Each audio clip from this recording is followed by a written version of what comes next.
Bonjour mon général et les chers auditeurs de Peter Brady. On va reprendre un peu sur le thème des algues. Premièrement, d'abord, vous allez voir une vidéo qui a été faite au niveau de la BEAC. Et d'autre part, j'aimerais revenir sur quelque chose qui est important. Il y a eu un commentaire qui disait, mais oui, si on cure les canaux, si on ne cure pas les canaux, ça va se boucher. Mais le problème, il n'est pas là. Le problème, c'est qu'il faut traiter cette pollution qui est dans la ville.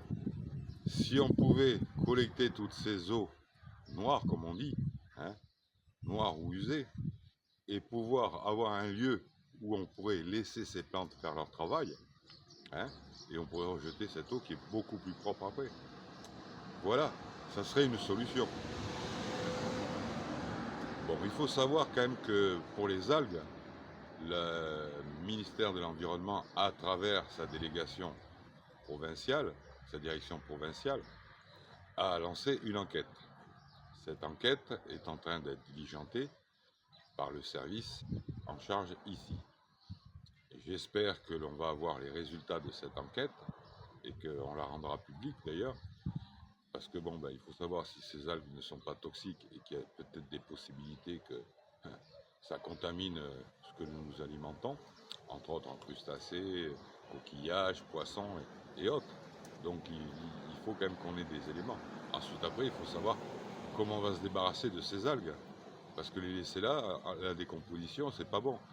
Elles vont produire un gaz extrêmement mortel, extrêmement dangereux, qui peut entraîner la mort très rapidement. Et ça, il faut vraiment y faire quelque chose. Hein. Ensuite après, il y a d'autres choses qu'il faut traiter. C'est éviter que cela se reproduise. Et ça, il n'y a qu'une solution, c'est de traiter les eaux usées de notre ville. Et je pense que ces phénomènes sont de plus en plus fréquents du fait de la pollution, mais aussi du réchauffement climatique. Les eaux se réchauffant, tous les facteurs qui sont bons pour les algues sont là, quoi. Tous les feux sont verts pour elles. Et donc, elles prolifèrent. Donc, il faut vraiment faire quelque chose.